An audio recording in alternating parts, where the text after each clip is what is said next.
오늘 우리에게 주시는 하나님의 말씀은 신약 성경 누가복음 12장 29절로 34절까지 말씀이 되겠습니다.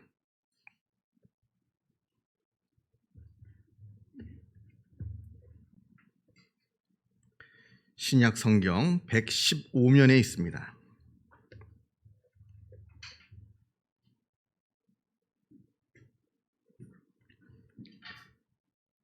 누가복음 12장 29절로부터 34절까지 말씀을 봉독합니다. 이 계시의 말씀을 봉독할 때에 살아계신 하나님의 음성을 다 함께 들으실 수 있기를 바랍니다. 너희는 무엇을 먹을까 무엇을 마실까 하여 구하지 말며 근심하지도 말라. 이 모든 것은 세상 백성들이 구하는 것이라. 너희 아버지께서는 이런 것이 너희에게 있어야 할 것을 아시느니라. 다만 너희는 그의 나라를 구하라. 그리하면 이런 것들을 너희에게 더하시리라. 적은 무리여 무서워 말라. 너희 아버지께서 그 나라를 너희에게 주시기를 기뻐하시느니라. 너희 소유를 팔아 구제하여 낡아지지 아니하는 배낭을 만들라. 곧 하늘에 둔 바 다함이 없는 보물이니 거기는 도둑도 가까이 하는 일이 없고 좀도 먹는 일이 없느니라. 너희 보물 있는 곳에는 너희 마음도 있느니라. 아멘. 러시아의 대문호 톨스토이가 쓴 작품 중에 사람은 무엇으로 사는가라는 단편이 있습니다. 아주 유명한 소설입니다. 시몬이라고 하는 아주 가난한 구두 수선공이 어느 추운 겨울날 길을 가던 중에 교회 담장 옆에 옷 한 벌 걸치지 못하고 완전히 벌거벗은 채로 덜덜 떨고 있는 한 사람을 발견합니다. 만약에 이 사람을 못 보고 이 시몬이 지나쳐 버렸다면 이 사람은 분명 얼어 죽고 말았을 겁니다. 시몬은 그 사람을 보자마자 추운 날씨에도 불구하고 급히 자기가 입은 외투를 벗어서 그 사람에게 입히고는 그 사람을 자기의 집으로 데리고 옵니다. 그리고는 하나밖에 없는 그 부족한 빵을 이 불쌍한 사람을 위해 아낌없이 나누어 줍니다. 이 추위에 떨고 있었던 이 사람은 다름 아닌 하나님을 가까이서 모셨던 미카엘 천사였는데 하나님의 명령에 순종하지 않아서 벌을 받아 이 땅으로 쫓겨 내려오게 된 것이었던 겁니다. 미카엘 천사는 이날부터 시몬의 집에서 살면서 구두 만드는 법을 배웁니다. 그러던 어느 날 아주 대단한 부자 하나가 외국에서 수입한 아주 좋은 가죽을 직접 들고 와서는 이 가죽으로 발이 편하면서도 아주 오랫동안 신을 수 있는 그런 아주 좋은 구두를 하나 만들어 놓으라고 명령을 내립니다. 만약에 이 좋은 가죽임에도 불구하고 그 구두를 만들었는데 그 구두가 1년도 안에서 모양이 조금이라도 틀어진다든지 조금이라도 망가져 버리면 당장 너를 잡아다가 감옥에 집어넣어 버리겠다. 아주 이렇게 거만하게 으름장을 내놓고는 그 부자가 돌아갑니다. 그래서 이 시몬과 미카엘 천사가 그 부자가 주고 간 그 가죽을 가지고 구두를 만드는데, 아니 이게 어찌된 일입니까? 이 미카엘 천사가 구두를 만들지 않고 그 귀하고 비싼 가죽을 가지고 구두를 만들지 않고 실내화를 만들고 있는 겁니다. 이미 가죽을 다 잘라버렸습니다. 다시 구두를 만들려고 해도 이제는 가죽이 모자랍니다. 분명 그 부자가 좋은 구두를 만들어 내놓지 않으면 잡아다가 감옥에 집어넣어 버리겠다고 그렇게 말했는데 이제는 꼼짝없이 감옥에 들어가야 하는 그런 신세가 되고 말았습니다. 그렇게 낙심을 하고 걱정을 하고 있던 차에 갑자기 그 부자의 하인이 이 구두방으로 급히 들어오고는 오더니 하는 말이, 그 가죽으로 구두를 만들지 말고 죽은 사람이 신는 실내화를 만들어 달라, 이렇게 부탁을 합니다. 왜냐하면 바로 조금 전에 이 부자가 집에 도착해서 마차에서 내리는 순간 갑자기 쓰러져서 죽었다는 겁니다. 그 부자는 당장 오늘 자기가 죽는 줄도 모르고 아주 오랫동안 신을 수 있는 구두를 만들어 내놓으라 이렇게 말했습니다만 그 부자는 당장 오늘 죽고 말았습니다. 그러나 이 미카엘 천사는 그 부자가 오늘 죽는 것을 미리 내다보고는 미리 알아서 그 가죽으로 구두를 만드는 대신 죽은 사람에게 장례식 때 신길 실내화를 그것으로 바꾸어서 만들고 있었다는 겁니다. 여러분, 이게 우리 인간의 모습입니다. 우리 인간이 대단한 것 같아 보여도, 대단한 과학 기술을 가지고 있고, 슈퍼컴퓨터로 미래를 예측한다 합니다만, 결국 우리 인간이란 한 치 앞도 내다보지 못하는 그런 미련하고 연약한 존재일 뿐입니다. 당장 내일 무슨 일이 나에게 일어날지 아는 사람이 있습니까? 모릅니다. 아니, 당장 1초 후에의 일도 장담하지 못하는 것이 바로 우리 인간들의 모습입니다. 이름만 대면 누구나 다 아실 수 있는 어느 유명한 목사님의 간증입니다. 제가 언젠가 한번 소개시켜드린 그런 이야기이긴 합니다만, 다시 말씀을 좀 드리자면, 이분이 댁에서 교회로 출근을 하시게 되면 항상 성수대교를 건너가야 합니다. 그런데 1994년 10월 21일 성수대교가 무너진 날입니다. 이날도 이 목사님은 새벽 기도를 위해서 성수대교를 건너가셔서 교회에 출근하셨습니다. 그리고는 그분이 그 다리를 지나간 지 불과 2-3시간 만에 이 다리가 무너져 내린 겁니다.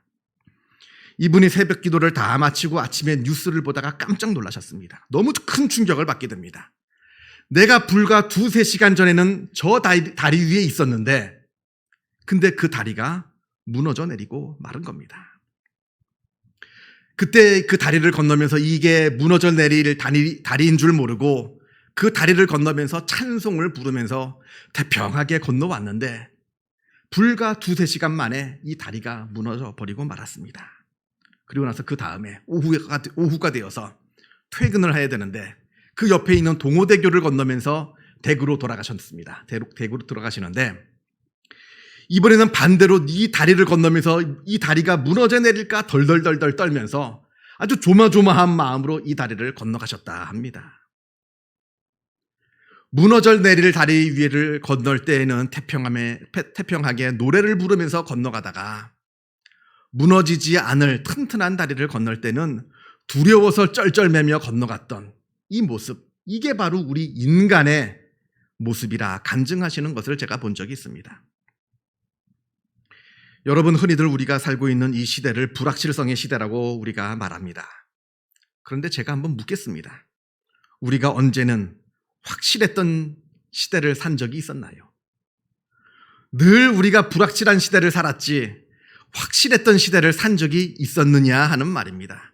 이게 1975년에 나온 하버드 대학 교수의 가브리엘 교수가 한 용어인데, 그럼 1975년 이전에는 확실했던 적이 있었냐 하는 말입니다. 아닙니다. 우리는 늘 불확실성 속에서만 살아왔고요.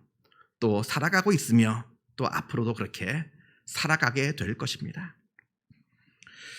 오늘 본문을 보겠습니다. 오늘 본문의 29절. 너희는 무엇을 먹을까 무엇을 마실까 근심하지 말라. 근심하지 말라 합니다. 근심하지 말라 성경은 우리에게 말씀하지만, 우리는 그 말씀을 들으면 들을수록 더더욱 근심할 수밖에 없는 존재입니다. 왜냐하면 코끼리를 생각하지 말라 그러면 제일 먼저 무엇이 떠오릅니까? 코끼리가 제일 먼저 생각나는 겁니다. 그게 바로 우리 인간의 심리입니다. 근심하지 말라라고 말하면, 그 말을 들으면 제일 먼저 근심부터 하는 것이 바로 우리 인간의 심리라 하는 겁니다.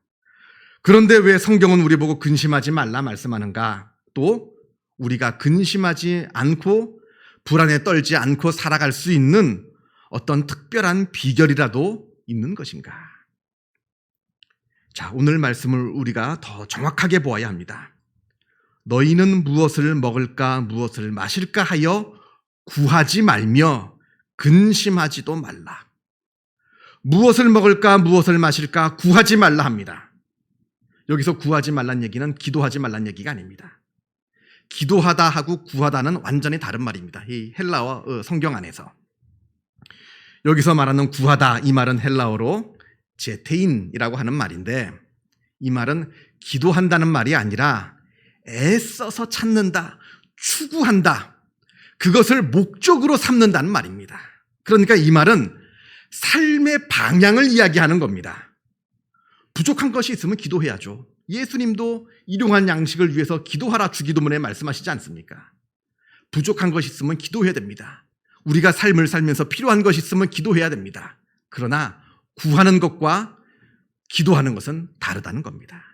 구하는 것은 그것을 목적으로 삼고 살아가는 삶을 이야기하는 겁니다.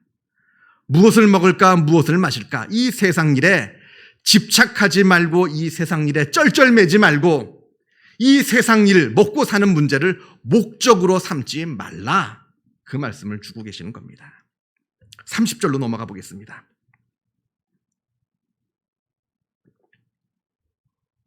30절에 이 모든 것은 세상 백성들이 구하는 것이라, 믿지 않는 사람들이 구하는 거라는 겁니다.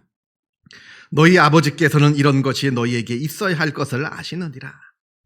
세상만을 추구하고 세상의 일을 목적으로 삼고 세상에 집착하면서 살아가는 이 일은 믿지 않는 사람들이나 하는 일이고, 우리 믿는 사람들은 그것에 집착하고 그것을 목적으로 삼는 것이 아니라 하나님을 바라보면서 살아가는 사람들이라는 겁니다.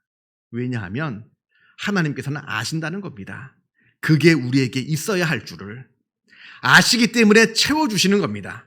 우리에게 채워주시는 것이기 때문에 그것에 우리가 목적 삼을 것이 아니라는 겁니다. 그것으로 쩔쩔맬 것이 아니라는 겁니다. 우리는 다른 것으로 목적을 삼으며 다른 것을 추구하면서 살아가는 삶이라는 겁니다. 31절, 다만 너희는 그의 나라를 구하라. 그리하면 이런 것들을 너희에게 더하시리라. 하나님께서 우리에게 이런 것들이 다 필요한 것임을 아시면서 다 채워주신다는 겁니다. 그러니까 이 세상에서 먹고 사는 문제, 이 세상에서 벌어지는 일들 때문에 쩔쩔매면서 그것에 집착하고 그것으로 두려워 떠는 것이 아니라 거기에서 눈을 떼어서 관심을 끊어서 하나님을 바라보라는 겁니다. 그의 나라와 그의 의를 구하라는 겁니다. 하나님의 나라를 추구하고 하나님의 나라를 목적으로 삼으라는 겁니다. 그러면 이 모든 것들이, 세상에서 필요한 모든 것들이 다 우리에게 채워지게 될 것이다. 그것은 절대 너희의 삶의 목적이 되어질 수 없다. 지금 이 말씀을 하고 계시는 겁니다.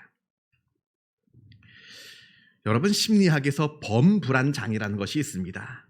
범불안장애라고 하는 것은 매사에, 그리고 항상 걱정과 불안 때문에 쩔쩔매면서 살아가는 사람들을 말합니다.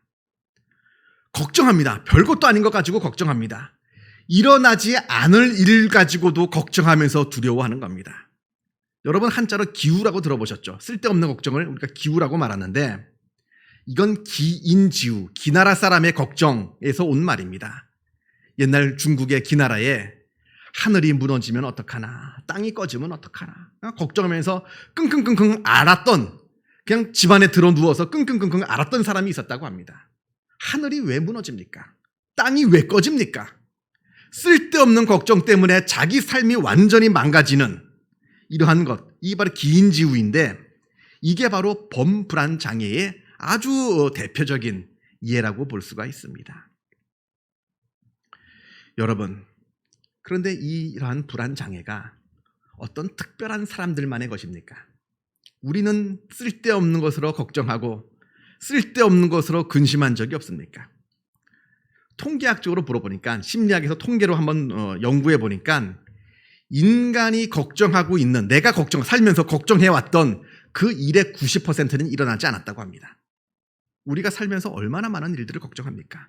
근데 그것의 90%는 일어나지 않고 그냥 지나쳐 왔다는 게 심리학에서 조사한 연구 결과입니다.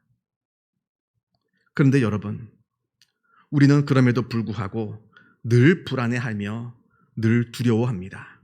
왜냐하면 이 불안의 문제는 외부 환경의 문제가 아니라 내 마음의 문제이기 때문에 그럽니다. 외부 환경에서 나를 불안케 하고 나를 두려워하는 일이 벌어져서 나에게 두려움이 오고 근심이 오고 걱정하는 것이 아니라 외부의 환경과는 아무 상관없이 내 내면에서 나 혼자 걱정하고 근심하고 있는 문제라는 겁니다. 그래서 우리의 불안을 치료할 때, 심리학에서 우리의 불안의 문제를 치료할 때는 외부의 환경을 바꾸기보다는 우리의 마음을 치료를 하는 것을 우리가 보게 됩니다.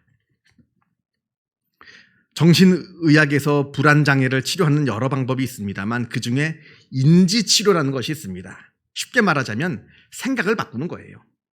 일어나지도 않는 일들을 걱정하는 것이 아니라 이 일은 나에게 일어나지 않는 일이다. 나에게 일어날 확률이 거의 없다라고 하는 일을 깨닫게 하는 거예요. 자꾸 여러 가지 많은 심리 치료를 통해서 여러 가지 많은 상담을 통해서 이 일은 나에게 일어나지 않는 것이다 라고 하는 것을 자꾸 깨닫게 되는 겁니다. 그러면서 그동안 나를 그렇게 두렵게 하고 무섭게 했던 것들에서 벗어나서 조금씩 나를 그리고 이 상황을 객관적으로 바라볼 수 있게 해줍니다. 객관적으로 바라보면 두려울 게 점점 사라지게 되는 겁니다. 여러분들 걱정하던 것들 있잖아요. 그게 걱정한다고 해결되던가요? 내가 그렇게 걱정하던 거, 그 걱정하고 두려워서 근심하여서 밤잠을 이루지 못하고 끙끙 앓던 거, 그거 내가 걱정한다고 바꾸어 놓은 게 하나라도 있습니까? 그러니까 오늘 본문 바로 앞에 있는 25절에 예수님께서 이렇게 말씀하시잖아요. 너희 중에 누가 염려함으로 그 키를 한 자라 더할 수 있느냐? 걱정하고 쩔쩔맨다고 해결되는 것이 아닙니다. 집착한다고 해서 해결되는 것도 아닙니다. 오히려 그 일에 집중하고 집착하기보다는 그것에서 우리의 시선을 떼어서 다른 것을 쳐다볼 때 오히려 그 일이 잘 성사되었던 것을 우리가 경험적으로 많이 체험을 했습니다. 그러니까 무엇을 먹을까 무엇을 마실까 구하지 말라 하시는 것은 잠시라도 좋으니까 이 세상 일에서 관심을 한번 끊어보라는 겁니다. 어차피 걱정한다고 되는 일이 아니니까 네가 걱정하고 두려워하고 쩔쩔매는 이 세상 일에서 잠시 눈을 떼고 잠시라도 관심을 끊어서 오히려 반대로 저 높은 곳에 있는 것을 잠시라도 바라보라. 하나님을 잠시라도 바라보라. 그러면 우리의 불안이 해소되게 될 것이다. 우리에게 평강이 시작되게 될 것이다. 이 말씀을 주시는 겁니다. 물론 먹고 사는 거 급하죠. 급합니다. 세상 일이 만만치가 않습니다. 다 몰라서 하는 얘기다. 다 몰라서 태평하게 하는 얘기다 라고 말씀합니다만 그렇지가 않습니다. 하나님이 모르실까요? 아십니다. 아시니까 우리에게 주시는 말씀인 겁니다. 먹고 사는 문제가 급급하고 먹고 사는 문제가 힘들면 힘들수록 오히려 성경은 더욱더 그것에 눈을 떼고 하나님을 바라보라. 저 높은 곳을 바라보라 말씀하십니다. 한번 해보라는 겁니다. 안 된다. 내가 힘들어서 못한다 말하지 말고 한번 해보라는 겁니다. 그래야 살 길이 열린다고 우리에게 말씀하고 계십니다. 근심하고 세상 일에 쩔쩔맨다고 내 살 길이 열리는 것이 아니라 오히려 그것에서 눈을 떼고 하나님을 바라보고 저 높은 곳을 바라볼 때 오히려 살 길이 열린다고 말합니다. 여러분 운전하십니까? 처음 운전할 때, 우리가 처음 면허를 따서 처음 운전할 때 10m 앞밖에 보지 못합니다. 거기에 우리의 시선이 꽂혀가지고 절대 다른 데를 쳐다보질 못합니다. 옆에 있는 백미러도 못 봐요. 눈을 돌리질 못합니다. 그 10m 안에서 벌어지는 그 상황이 너무나 두렵고 걱정스러워서 그 10m 안의 상황에 눈을 고정시키고 다른 곳을 보지 못한다고 합니다. 그러나 여러분, 그래서 사고가 나는 겁니다. 그 10m 앞에 있는 상황이 너무나 두려워서 10m 앞에 있는 상황만 쳐다보니까 사고가 나는 겁니다. 여러분 수영을 하십니까? 처음 물에 들어갈 때 무섭죠? 물이 무서워서 몸에 잔뜩 힘이 들어갑니다. 힘이 들어가면서 점점 몸이 움츠러듭니다. 그러면 그럴수록 내 몸은 물속으로 가라앉고 맙니다. 믿고 몸에 힘을 쭉 빼고 물에 내 몸을 쭉 내어 맡길 때 그때 내 몸이 물에서 뜨는 법입니다. 32절 그래서 적은 물이요 무서워 말라. 지금 당장 눈앞에 놓여 있는 이 먹고 사는 문제로 근심하며 쩔쩔매고 있는 사람들이요. 그래서 하나님을 바라보지 못하고 이 세상의 일만 바라보며 세상에 집착하고 두려워하고 있는 이 사람들이요.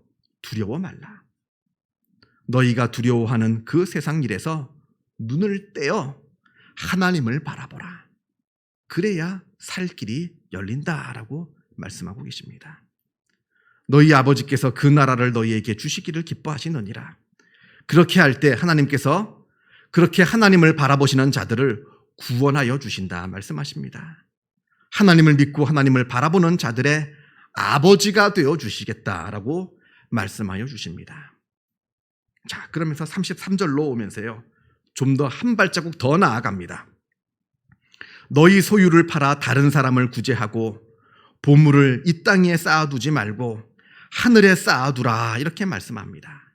이 말씀은 보다 가치 있는 일을 하라는 말입니다. 당장 먹고 사는 일이 바쁘죠. 급하죠. 시급하죠. 지금 당장 먹고 살 돈도 없는데 뭘 선한 일을 하고 뭘 하늘에 보물을 쌓아둡니까? 라고 말씀합니다만, 그럼에도 불구하고 너희가 할 수 있는 한도 내에서 조금만이라도 떼어 나만을 위해 사용하지 말고 주변에 있는 어려운 자들, 보다 가치 있는 일들, 하나님의 일을 위해서 사용하러 하여 보라. 그 하나님께서 기뻐하시는 일에 조금이라도 나의 삶을 투자하여 보고 헌신하여 보라. 어렵죠. 쉽습니까 이게? 물론 어렵죠.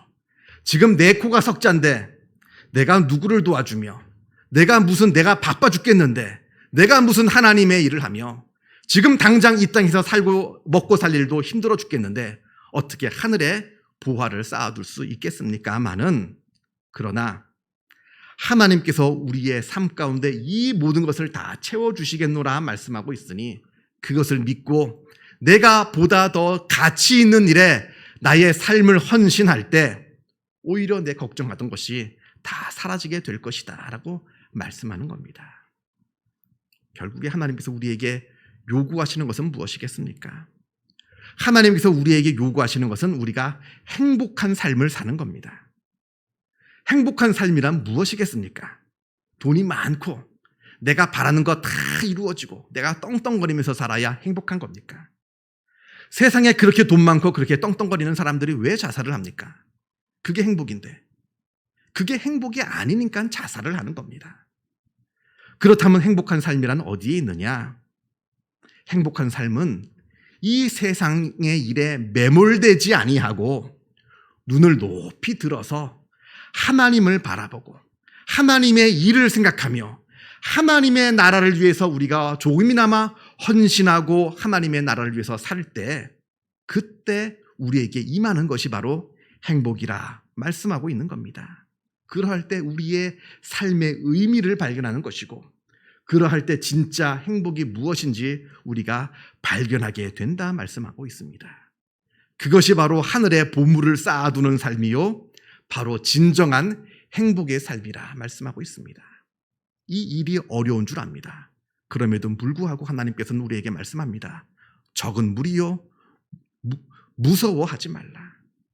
적은 무리요, 두려워하지 말고 이 일에 너희의 삶을 내던져 보아라. 우리에게 말씀하고 있습니다.